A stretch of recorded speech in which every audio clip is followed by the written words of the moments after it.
Good morning, YouTube. This is Saturday, July 5th, and I am back in Alabama. We just got back from Florida.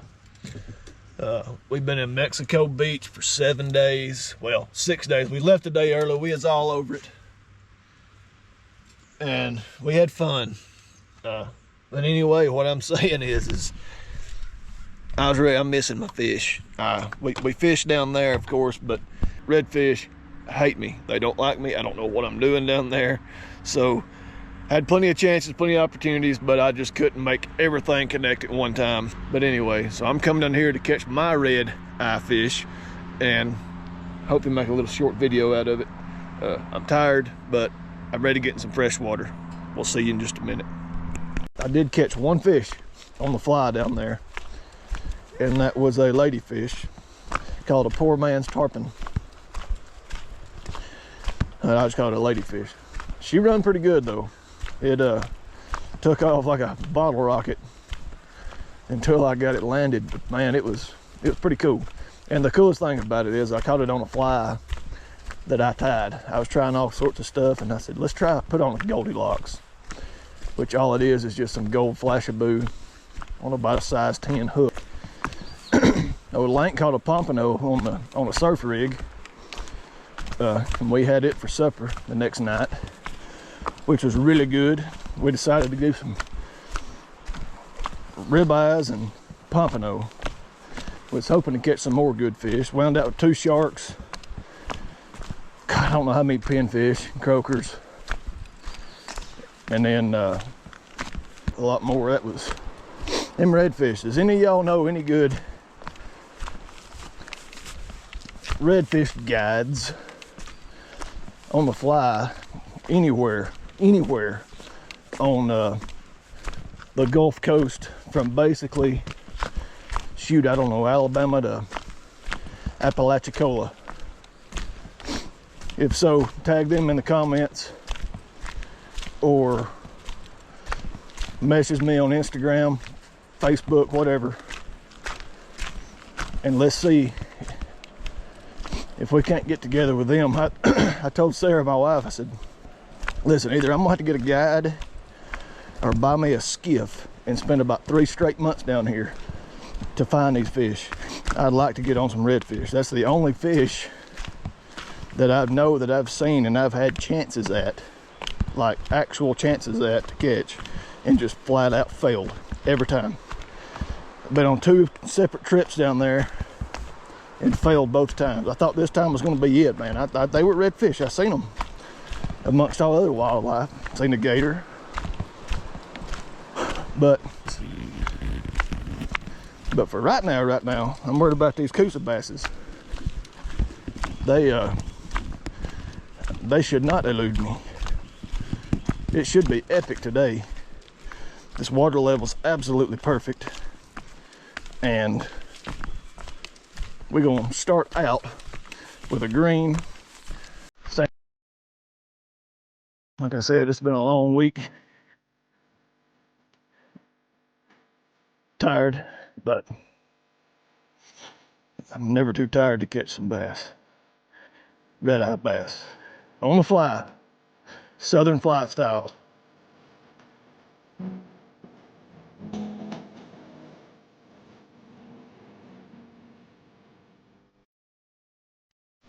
Oh yeah, she's low enough.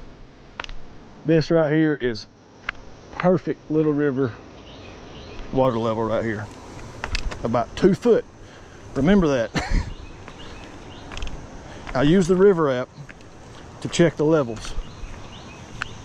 And it could be a little different than other ones. I don't know. Sometimes I scratch my head at it and think this ain't, you know, anyway, it doesn't matter. But this morning it was at 2.04 feet. 2.11 yesterday on the way home. So it's still dropping a little bit. It drops slow once it gets, you know, pretty low. But last week, remember, or not last, whenever the last time I come was, this was rolling pretty good down through here. We couldn't make the crossing.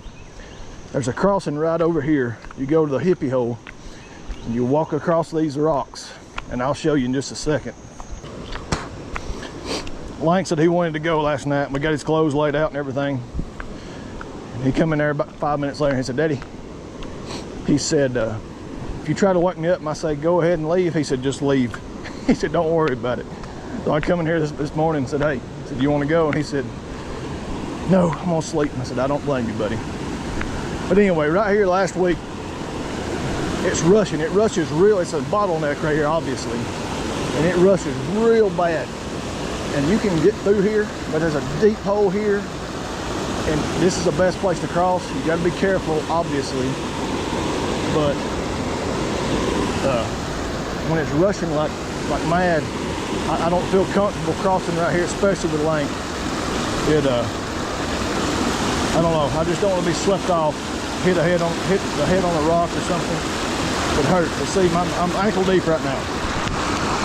And you can make your way across it pretty easy right now, but during when it's high, dude, it's tough. Either that or go up here and go to you know, your crotch. Let's see, I got a little bit of my ankle wet just then.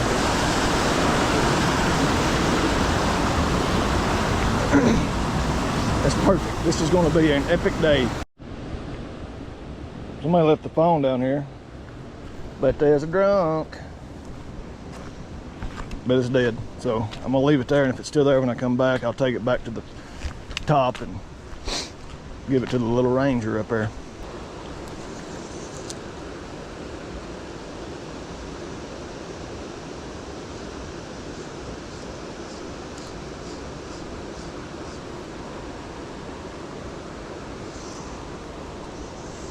He ain't on good. He might come off, but that's a little Coosa. Tiny fart. Yeah. Whoop, you're slippery. Wet. Don't hook me. There you go. Tiny little banana, little Coosa bass. You see his little mask in his eye crescent. White fringed dorsal fins, a little bit of orange coloration on the tails, or the fins. Little Coosa bass, little bitty guy. That's number uno for the day-o.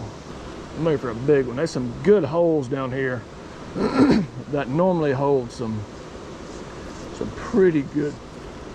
Ah, that was a decent one there, but I wasn't ready for it. Whoop, whoop, whoop. See down here, I know where these fish are at. Like, I know what to look for, I know how to find them. But like for the redfish, man, I had no idea. I mean, I would try to just sit there and sight fish, and about the time I would see one, that sucked. About the time that I would see one, I'd have to lay my, you know, I had a bunch of line already kind of stripped out all over my paddle board. And then I would see a redfish, and by the time I got my paddle laid down, and I was being stealthy too. Now I'm talking about just like using my paddle as a push pole. I probably wasn't in knee deep water 90% of the time. And I'd see him and I'd lay that paddle down and grab my rod, and by the time I stood up, he'd shoot out. He'd scared to death. So I don't know what I was doing wrong, but it was obviously something wrong. But these fish here, I know what I'm doing, and that's what I like about it. Now, I can catch these fish. They may not be giants all the time, and I'd have been okay with a baby redfish.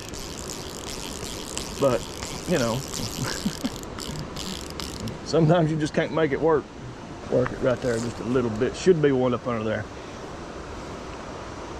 I'm not too far under it right now. I'm just on the outside of it, but still should be some fish in it.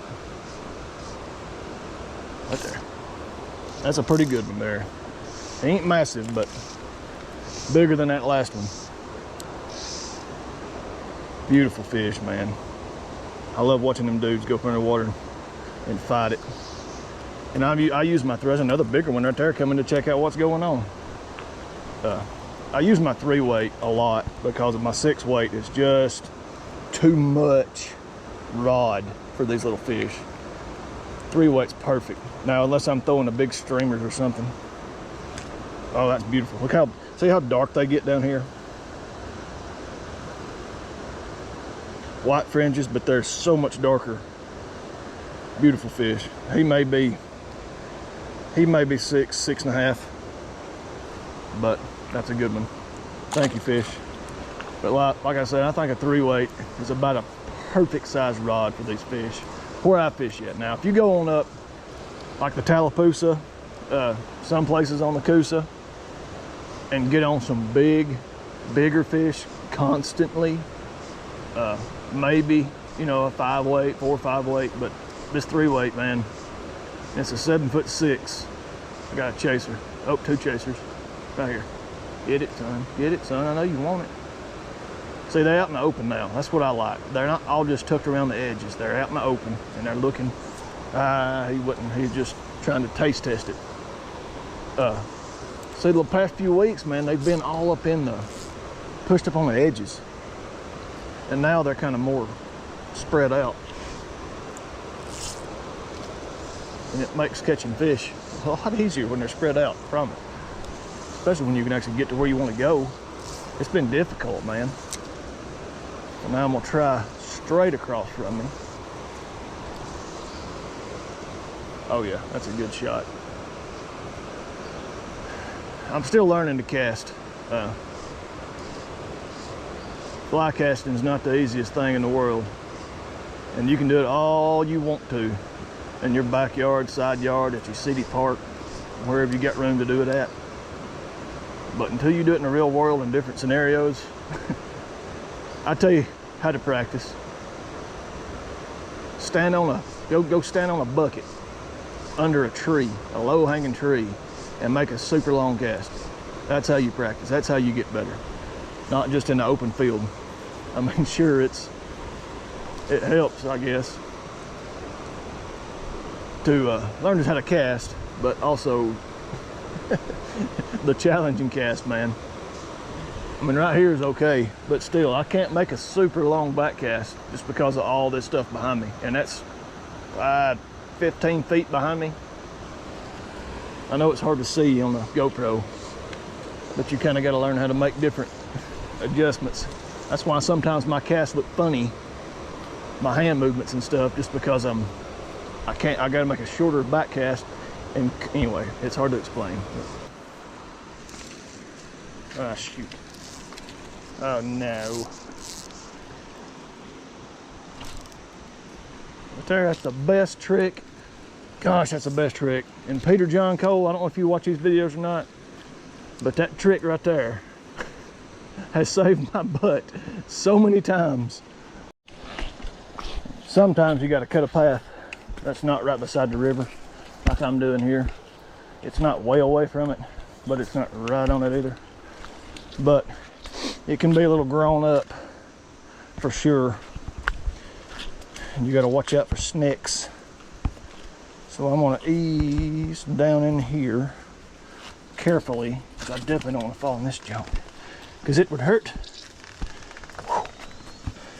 3 points of contact, at least 2. Well, I made it, but also my battery died. So, we back. I bring my big camera every time, thinking I'm gonna make all these cool videos, but it just takes so long to set everything up. And I like to fish. I like to film, but I also like to fish. So, sometimes those two don't mesh too well. Seriously. It can be difficult to do both. And listen, if you make a bad cast in the water, like a bad cast but somewhere close, don't just rip it out and go again. Try it. Try that spot, you might be surprised.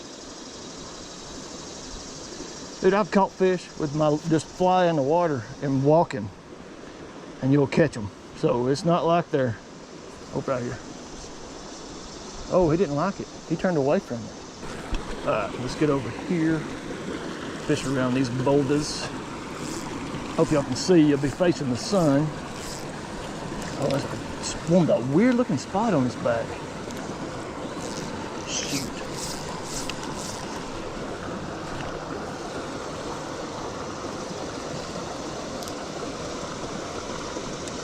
That's got a weird looking spot on his back. Maybe I can catch him. Right there. I got him. The weird looking one on the spot. Let's check this dude out. Caught his little crack. Look at this. Oh, it's just a dark spot. That right there, you can't see it. I know you can't, but there's a super, super dark spot right there. It's hard to see it out of the water. Maybe turn the sun, maybe. But there's a dark spot about the size of my pinky right there on him. That was cool. I think that's the best one we've caught yet. Thank you, fish. Yeah, that was cool. I love seeing them and then fishing for that specific fish, and then bam, catch him. That's really cool to me. It just is. Yeah, there's a lot of fish over here, and I'm not even wearing my glasses. We're gonna try it right over here.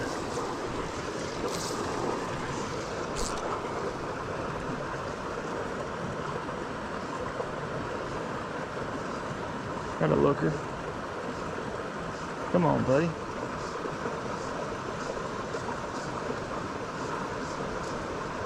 There's some big ones in here, but I just don't know where they're at.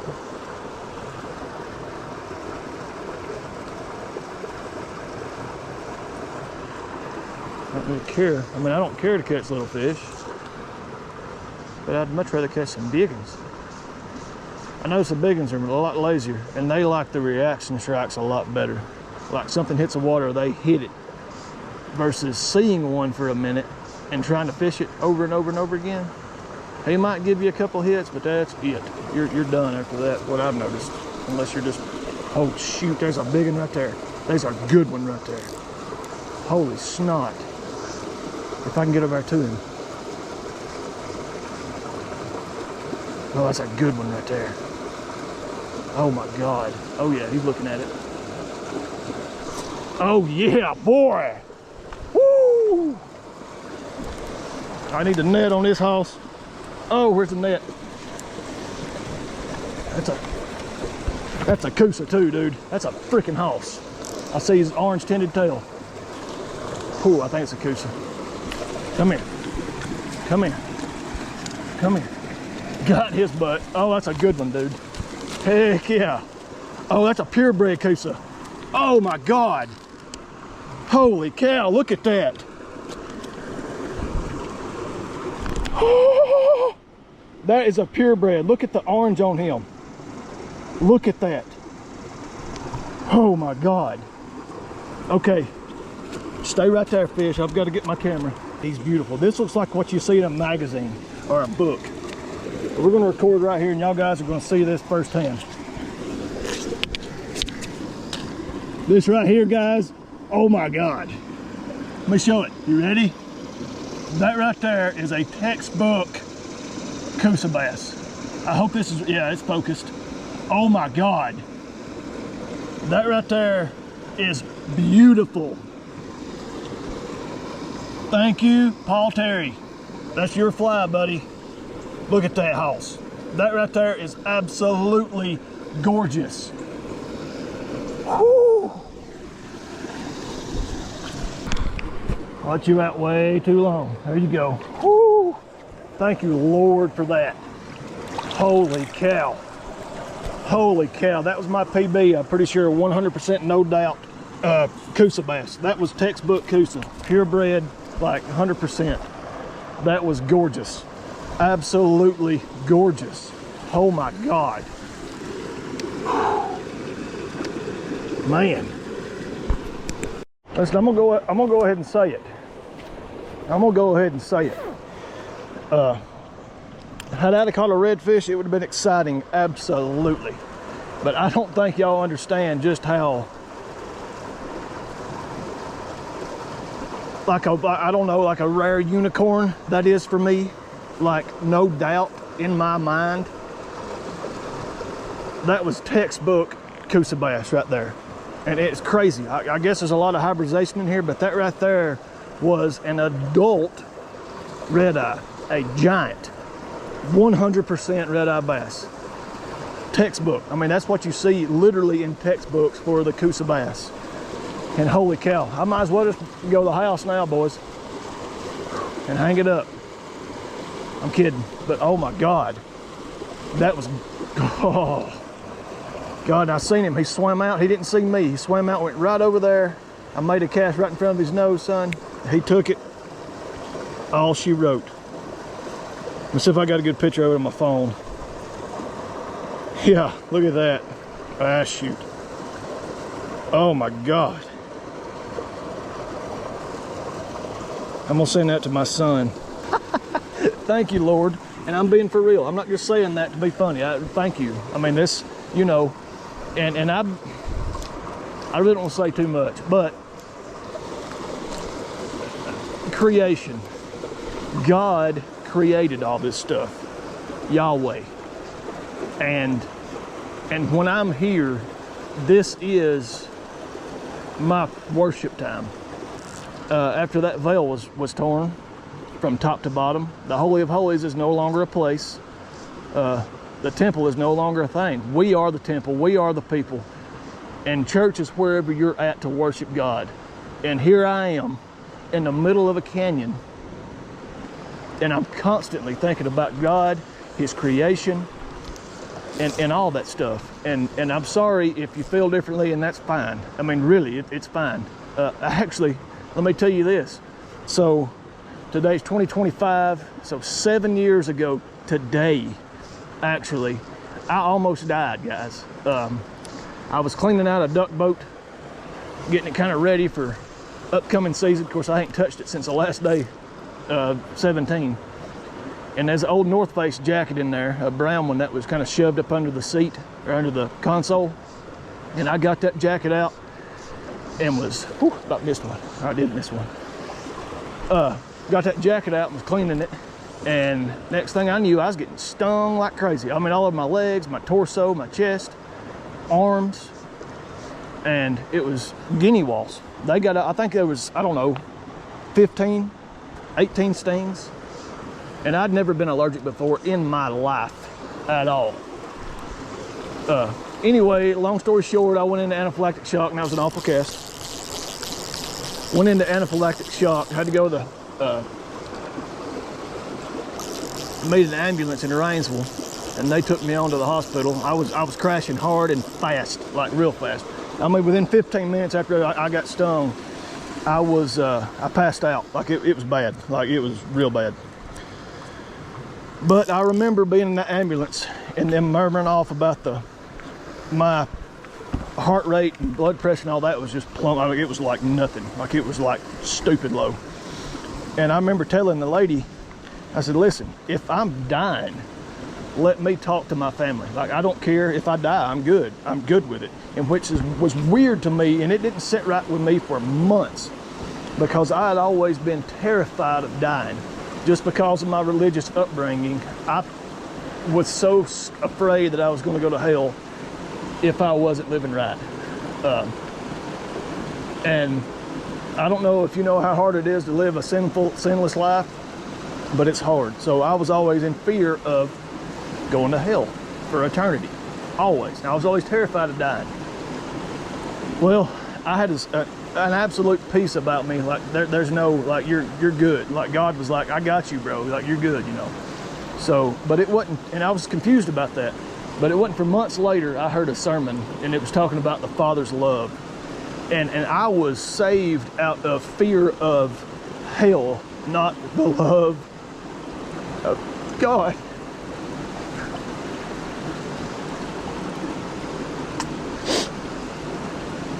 Anyway, and I had a serious deconstruction phase to where I studied crazy about the Bible and Jesus and God and creation and God's love.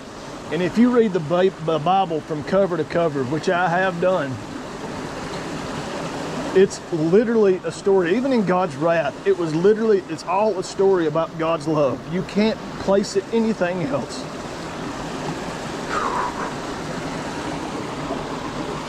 I'm here by myself having a moment. But anyway, so my outlook has changed on how I look at life and the beauty it holds. And another thing, if it wasn't, Langston was 2 years old when I got stung. Had it not been for Langston, I wouldn't be here right now because I'm stubborn. I would have been, I'm fine, I'm fine, I'm fine. It had been too late. But I was thinking about him. So, there's that. Enough of my little sob story cry box, but I'm, let's catch some more fish. God's creation. Wow. Let's catch one right here. But I'm always thankful. I'm always thankful I can come places like this, do this, share this stuff with y'all. And I hope I don't lose anybody for sharing my stories about God and all that, but I know everybody's not religious, and that's fine. I'm not religious in a sense of religion. I just totally despise religion in itself. But I love Jesus. I love God. Anyway, enough of that. I sent Lank that picture, and he said, "Is that a red eye?" Yes, sir. Oh shoot! I missed one coming up, and I'm probably going to debate whether to post that part or not. But ultimately, I think I will. I think I need to. It's a have-to thing. I'm not a perfect person, by no means at all. I don't think anybody is. But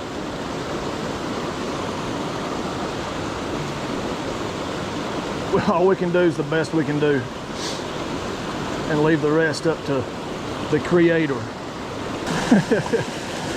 It's been a good day. It's been a good day. I don't even know how many fish I've caught now. I caught another little one, I think. Yeah, I did. So I'm at 4 fish. 4 fish for the day. Now I gotta get across this joker somehow. Moving on. Moving on up. Or down in my case.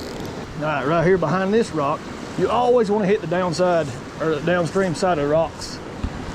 Especially in these deeper runs, with runs around it. Always, just try it. There may not be always one in there. Like right here, there's not one in there. Ah, whoop, whoop. Yeah, I gotta get over here. I normally come in down that way. Let's look right here. There'll be some in here. Get on top of a rock. Super clear water. There's definitely some in there. Oh, that's a good one right there. Not as good as that last one, but he's decent. Oh, yeah, I'll catch one right here real quick.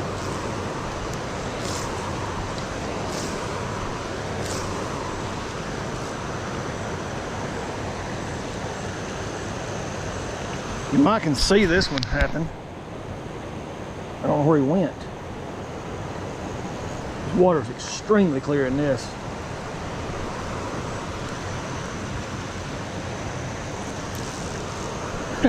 Got him. It's probably gonna come off. Nope, I got him. He's a big guy. That's number 5.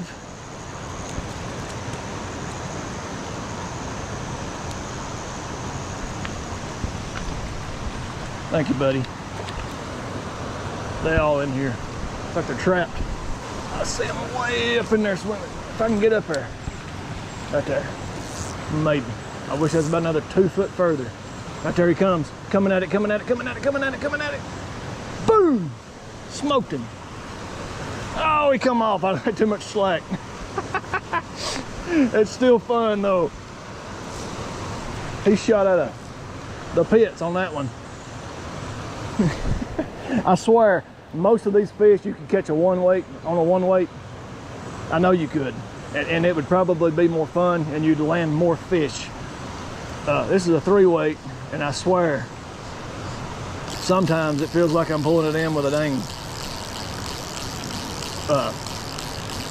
broomstick. That was fun. They're all little in there. That one was about 6 inches, but he's tucked under a rock, so we should get some more. Man, it's beautiful down here. You can see why I think about God every time I come. I mean, this is, man can't make this. They can't do it. There's no way. All right, I'll see you in a minute. Actually, I'm gonna film this just in case I fall. It'd be a good blooper reel. Make sure my phone's zipped up, my backpack's on tight, and I'm gonna have to jump to that rock right there. And it's sloped, so I gotta land on that corner just right, and then make it up the top. It's gonna be fun. Poop. Okay, I made it. Scared me. This place got pounded yesterday with people, so that could be why everything is still kind of scared. I don't blame them. It scares me with a lot of people too. That's why I go where there ain't nobody. But guys, I absolutely love doing this. I do. Oh, and I'm telling you, I've got my stickers in. I meant to tell you that earlier. I may have, just forgot. But I got my stickers in for all the ones that asked, said they wanted some. I've got 100 of them. Really about 98 of them, because I'm definitely going to use about 2 of them. So if y'all want some stickers, and I'll put the picture of them up here in just a second, like right here. And if you want some, make sure you're subscribed to me, or want one. I just got a couple that took like 2 months to get them in. Put your name in the hat, and then you get the only way I know to do it, since I don't think YouTube has like a messaging system, and I'm sure you don't want to put your address in the comments. If you'll go follow me on Instagram or Facebook, do Instagram at Southern Fly. Follow me on there, or just DM me on there. Tell me you want one, and then your address, and I'll get it shipped out just as soon as I can. And then I've got another batch that I've got planned. I just hadn't ordered it yet because I wanted to see the quality of these. And I think I'm gonna order those too, and I'll put those in the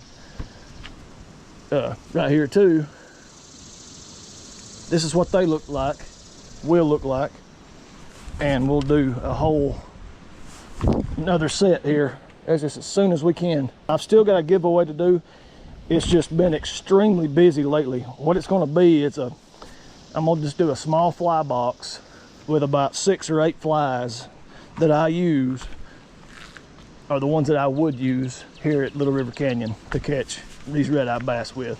And then of course I'm gonna throw a sticker or 2 in there with the box. So, but we'll do that giveaway as soon as I make my trip back down to the fly shop. I think this little fly right here will work pretty good.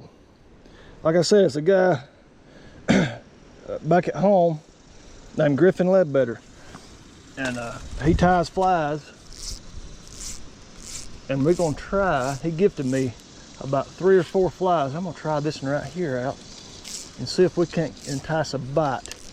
See what it does here. I left the other ones in my fly box at home. I went a little lighter today than normal, and I took the other ones out and put them in a fly box, but I do have this one.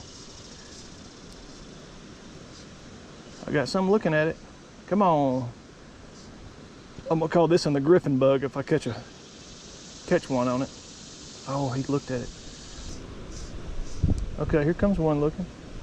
He's swimming across pretty hot. Come on, take it. Take it, take it, take it, take it, take it, take it, take it, take it, take it, take it. You're all over it.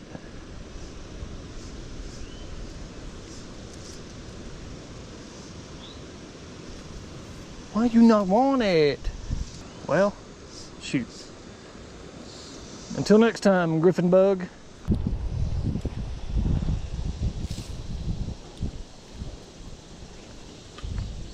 Let's go amongst these rocks over here. Okay, here comes one. You gonna get it? Yeah. That is I think sunfish. Yeah, that's a red breast or a green one, I can't tell. He's little. That is a red bear. I don't know. I don't know. There's so many darn different ones of these. Thank you, Fishy. Number 7. I don't know why Jimmy Buffett stuck in my head. I guess I'm still beaching in my head, or in my mind. Right over here, we should catch a few, maybe. Decent little coosas. They normally hang out up under the Now, how in the world? There we go. Over here in this deeper hole. I always just try to stay back a little bit. Right there. See? Told you. First cast. There's one. Number 8. Thank you, little fish.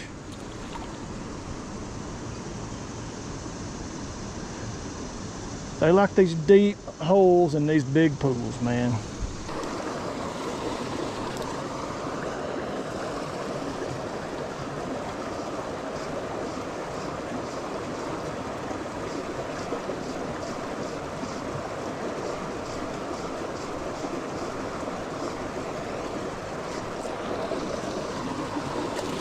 Oh, he was lying in ambush. I hope that was a clean shot on camera. That was cool. Just 9 fish. Thank you. That's another Coosa. We've made it back to the hippie hole and there's already 10 million people here. It's 9:40.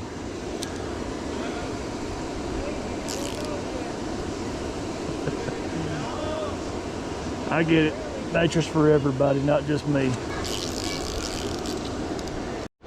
All right, you have reached the end of the video, and it was a good day. It was a really, really good day. I needed that. Giant purebred Coosa. Man, that's what dreams are made of in my neck of the woods anyway. It was amazing.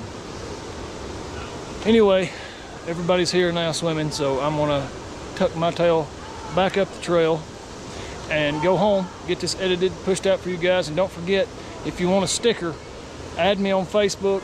Instagram. It's Southern Fly Productions or Southern Fly, whatever. You'll see me. It's a picture of me holding a fish. And DM me and tell me what you want. Tell me your address, and then I will get that sent out to you as soon as possible. But other than that, y'all take care.